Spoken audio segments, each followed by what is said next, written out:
Hello and welcome. My name is Chris Shelton, coming to you from a beautiful day in Los Angeles, California, the heart of Hollywood, coming to you with your DIY home remedies guide to health, happiness, and healing transformations.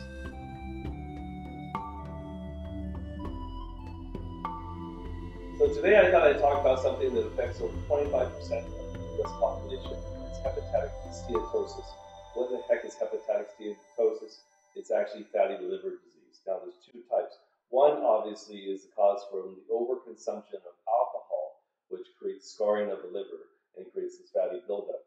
The other type is from improper diet, diabetes, improper lifestyle habits. But also the other thing too that's not really talked about from the CDC site is emotional trauma. What kind of emotional trauma are we looking at that would create to non-alcoholic type homeostatic steatosis? And that's anger, resentment, hatred, old anger, and frustration and constant irritation.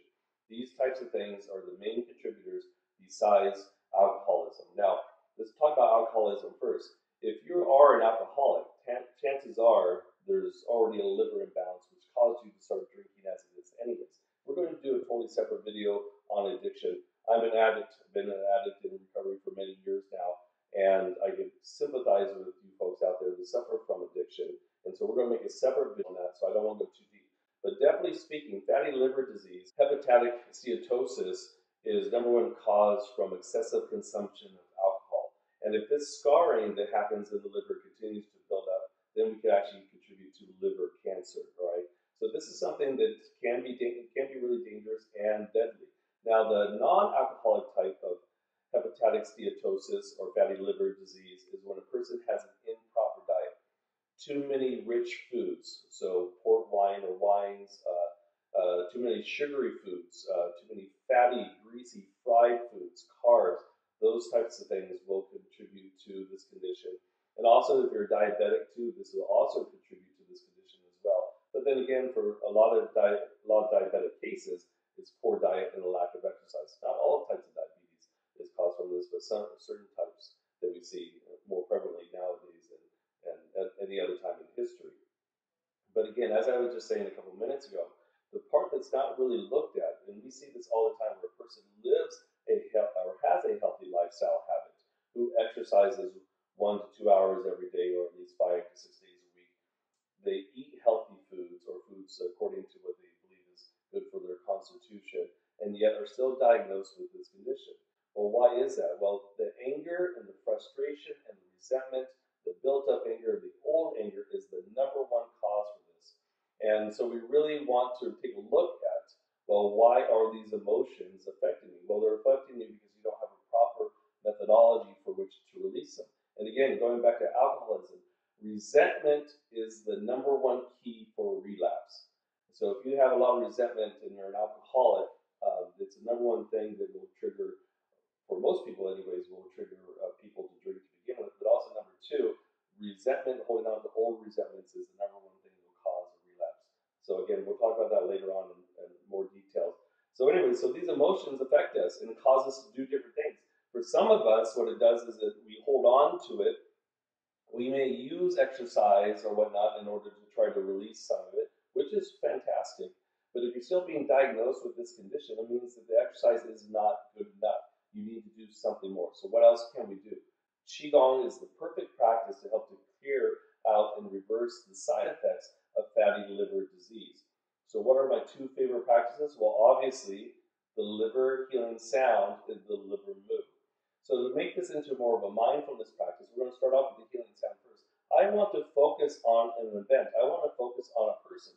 I want to focus on an institution that I hold resentment towards or hold anger towards. And I want to feel that emotion. I want it as though it's just happened, who's involved, what happened. And as I inhale, this liver is a big organ and it loves to process these toxins. But when that liver gets congested, then we end up with diseases like this. So I want to feel that emotion. I want to imagine a green cloud filling up into the right side of my body, going up into this liver called bladder region. And then as I inhale, I'm going to imagine the green cloud coming in. And as I exhale, making the shoo sound. So I'm going to inhale. Shoo.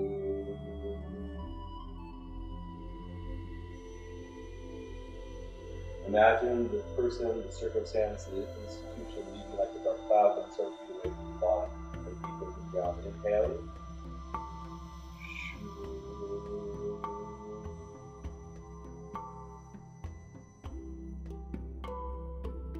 Allowing for this emotion to leave. Inhaling.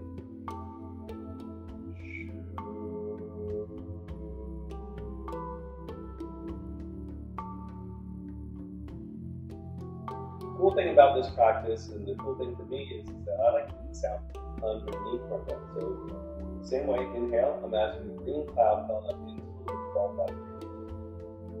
And then as I exhale, we make a shoo sound underneath my breath. So it's like this, inhale.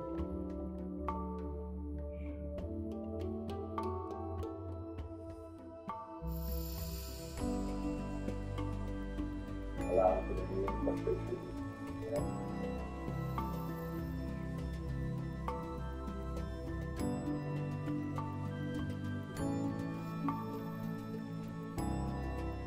A couple more, and again.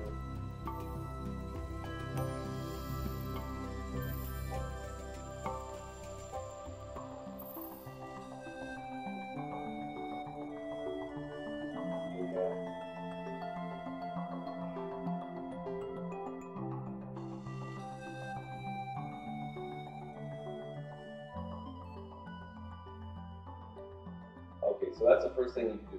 Now, the cool thing about doing these practices too is that even if you do have scarring of the liver, or even if you are diagnosed with this hepatitis steatosis disease, you could actually do these liver sounds and healing movements in order to help to fix the imbalance also. So aside from the emotional stress or damage that causes this, or from the dietary or what we're drinking too much of causing this, the side effects of having fatty liver disease, we could actually help to reverse and repair the liver by doing this sound. Now, the liver move starts off like we're holding a ball, and what's going to happen is I'm just going to gently press, and I'm going to extend the ligaments of my hand, and then I'm going back with the opposite hand. Now, the liver controls your eyes, controls your tendons, ligaments, and sinews. So I'm going to extend my eyes, widen my eyes, extend the ligaments of my hands, and as I inhale, imagine the green cloud filling up into the liver. And as I exhale, pushing away the old anger, the resentment, the hatred, the frustration of the dark cloud going so deep into the body and deep into the ground. So one of the telltale signs that you have this disease without getting a full blood panel done is you may have pain in the upper right quadrant of the shoulder. You could also have pain in what we call as the hypochondrial region, or the hypochondrial or the lavicostral region, which is this region right here. Now, it could be on the left side too. It doesn't always have to be on the right side. In fact, in Chinese medicine, they say that the left side actually controls the right side. So you could have it also on the left side as well too. So that may be some of the telltale signs. Maybe you're excessively tired. Maybe you have other things too, like acid reflux or GERD. Maybe certain foods all of a sudden you can't eat that. That's one of the things the gallbladder does, help to assimilate those fats. So if the liver is out of balance, and guess what? Then what happens? It actually cause the gallbladder to get out of balance. Okay, so once again, just imagine this green cloud filling up into the right side of the body. Then as I exhale, I'm just going to allow the anger, the resentment, the cloud, allowing for the virtue of kindness and acceptance to come in, creativity. All right, so I'm going to pull in, pressing down. Pull down the heavens 9, inhale, and exhale. Okay, another great practice that we can do, because like I said, our liver does control our eyes. So patients or clients in clinic with like detached retinas, floaters, flowery vision, eye tremors. One of the first organs that we work on is the liver to rectify those imbalances and to help the body to heal itself. So another cool practice that you can do this from a seated or a standing position. We're going to bring the hands together. We're going to rub vigorously, creating heat. And then what's going to happen is that we're going to place our palms over the eyes, and as we inhale, allow for this warm, healing energy to come in through the eyes and all the way down into the liver to fix and heal the liver. So I'm going to inhale. Feel that prana, that energy come in to heal the liver. We're going to rub again.